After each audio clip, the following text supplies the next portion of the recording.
Stunning pictures this morning out of Yellowstone.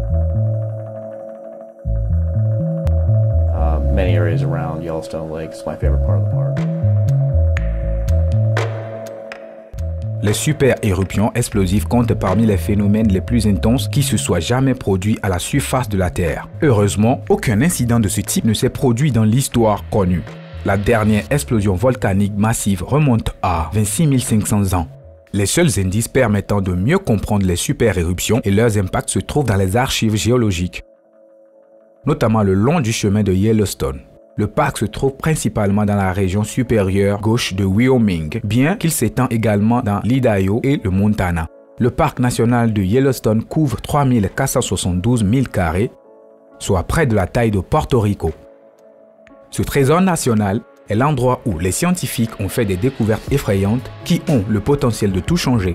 Restez à l'écoute car nous vous présentons ces découvertes étonnantes.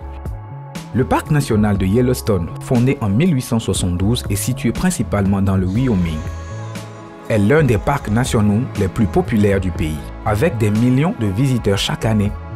Yellowstone est l'un des plus grands parcs nationaux des États-Unis, s'étendant sur près de 3500 miles carrés et sur des parties du Montana et de l'Idaho. Le parc national de Yellowstone se trouve au sommet d'un supervolcan dormant capable d'une éruption de magnitude 8. Certaines parties du parc ne se sont qu'à 5 km au-dessus du magma ou de la roche en fusion. Le parc compte également plus de geysers et de sources chaudes que n'importe quel autre endroit de la planète. Et il y a de nombreuses merveilles à voir dans ce parc national vraiment unique, notamment le plus grand troupeau de bisons d'Amérique, des grizzlies et des loups. C'est l'un des parcs nationaux les plus populaires du monde.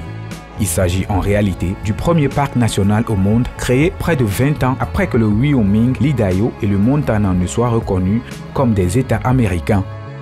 Lorsque les premiers visiteurs de Yellowstone ont tenté de publier leurs découvertes, les journaux ont répondu « Merci, mais nous n'imprimons pas de fiction ». Leurs soupçons étaient fondés car les caractéristiques étaient tout simplement trop étonnantes pour être réelles. Il faut voir Yellowstone pour y croire.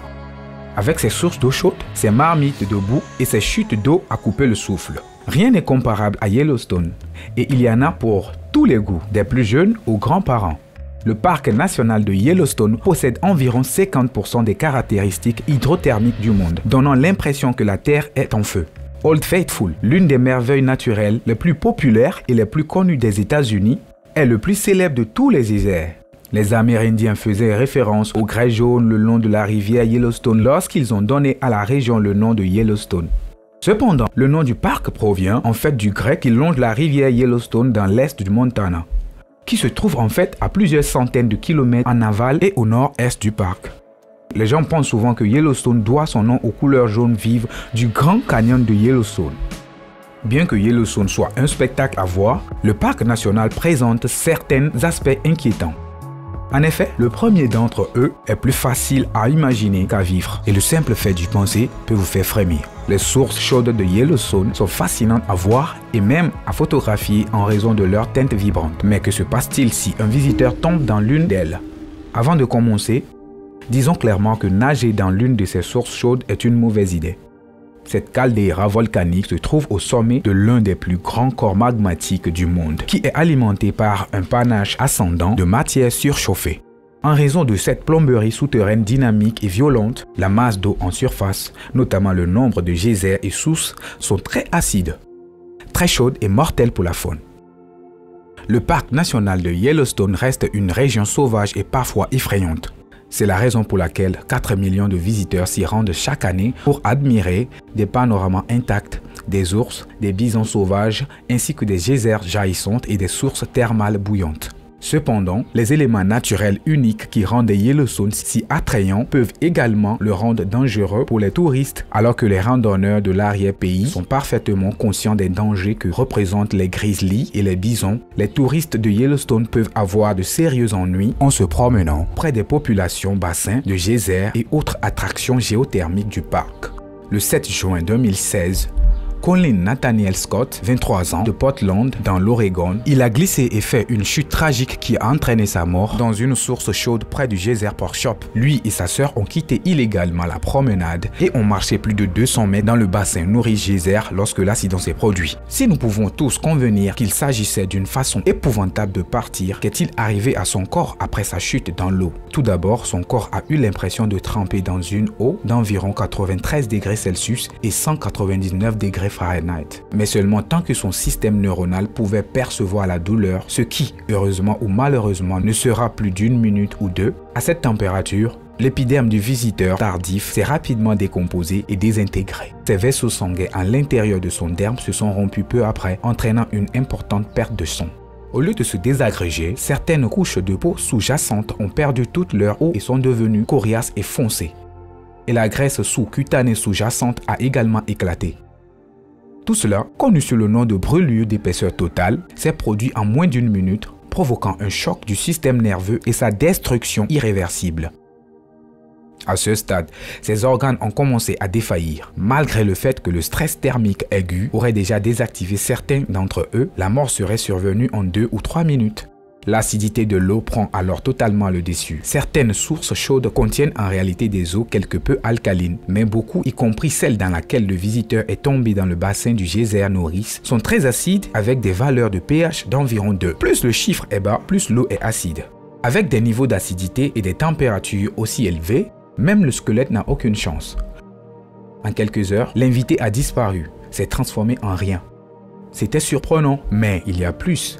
Le vieux fidèle ralentit, a déclaré Rick Hutchison, qui fait des recherches sur la principale attraction touristique du parc depuis 1970. Un jour, il pourrait bien s'arrêter définitivement, a-t-il prévenu. En 1970, quand je suis arrivé ici, l'intervalle moyen était de 66 minutes. Aujourd'hui, il est de 77 minutes. Dans les années 1970, il était plus régulier. Nos prévisions avaient une marge de plus ou moins 5 minutes. Aujourd'hui, elle est plus ou moins 10 minutes. L'intervalle s'est aujourd'hui considérablement accru.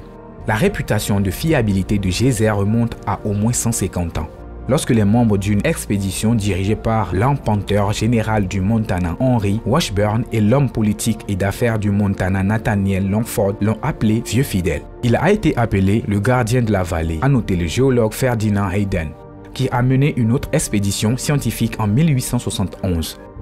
Ses activités sont si régulières et si fréquentes qu'il offre des possibilités d'observation inhabituelles. De nombreux visiteurs d'Old Faithful ne sont peut-être pas conscients du mélange précis de chaleur et d'eau nécessaire pour que le geyser éjecte quotidiennement une fontaine d'eau chaude et de vapeur depuis sa plomberie souterraine sophistiquée. Alors, quel est exactement le problème du vieux geyser? Le geyser est inactif depuis des centaines d'années, probablement en raison d'un déséquilibre de la partie haut de l'équation. Le geyser a cessé d'entrer en éruption à la fin de l'anomalie climatique dite médiévale, au cours de laquelle de nombreuses régions du monde ont connu de longues périodes de temps chaud et sec. C'est l'époque où nous avons des raisins qui poussaient dans le nord de l'Angleterre et une perte de glace de mer qui a permis aux gens de découvrir le Groenland, a déclaré Cathy Whitlock, paléoclimatologue à l'université d'État de Bozeman. Nous sommes à Yellowstone. Il faisait à la fois plus chaud et plus sec. La limite supérieure des arbres était plus haute sur les pentes. Et il y a des preuves de plus d'incendies pendant cette période. Elle a également mentionné que les sécheresses catastrophiques dans la région ont persisté pendant des décennies. Les chercheurs ont également découvert que les modifications du sol induites par les tremblements de terre peuvent affecter les intervalles d'éruption des geysers, ce qui est probablement l'une des principales raisons pour laquelle le Old Faithful entre actuellement en éruption en moyenne toutes les 94 minutes contre environ 60 à 65 minutes dans les années 1950. Cependant, les chercheurs n'ont trouvé aucune preuve d'une activité sismique considérable à l'époque de la phase de dormance du vieux geyser et ont donc déterminé que la pause était probablement due à l'environnement sec. La région de Yellowstone souffre à nouveau de sécheresse, cette fois-ci très probablement due au réchauffement climatique d'origine humaine. En 2008, un groupe de scientifiques a publié un rapport suggérant que les années de baisse des précipitations à la fin du XXe siècle et au début du XXIe siècle ont probablement ajouté 1 minute ou 2 au cycle d'éruption du vieux fidèle. Si le climat continue de s'assécher, le geyser pourrait s'arrêter totalement. Mais si vous voulez visiter Yellowstone avant qu'il ne s'assèche, préparez-vous à des tremblements de terre, beaucoup de tremblements de terre. En effet, le parc national subit de nombreux tremblements de terre au cours d'une journée normale, ce qui n'est pas surprenant étant donné que la région de Yellowstone est sismiquement active. Mais quelle est la fréquence des tremblements de terre dans le parc? Sur le long terme, Yellowstone enregistre en moyenne 1500 et 2000 tremblements de terre par an. Examinons les statistiques de la décennie précédente, de 2010 à 2019 pour mieux appréhender cette moyenne. Au cours de ces 3652 jours, les stations sismographiques de l'USS de l'Université de l'Utah ont recensé 17 243 tremblements de terre dans la région de Yellowstone, ce qui donne un nombre quotidien moyen de tremblements de terre de 4,7 ou un tremblement de terre toutes les 5,1 heures. Cependant, comment environ la moitié de ces événements se produisent en SM? Ils ne sont pas uniformément répartis dans les temps. Par exemple, l'USS a enregistré 14 080 séismes dans la région de l'Utah, soit une moyenne de 3,9 séismes par jour, ou 1 toutes les 6,2 heures. Cependant, les scientifiques n'identifient même pas tous les tremblements de terre qui se produisent à Yellowstone ou ailleurs d'ailleurs.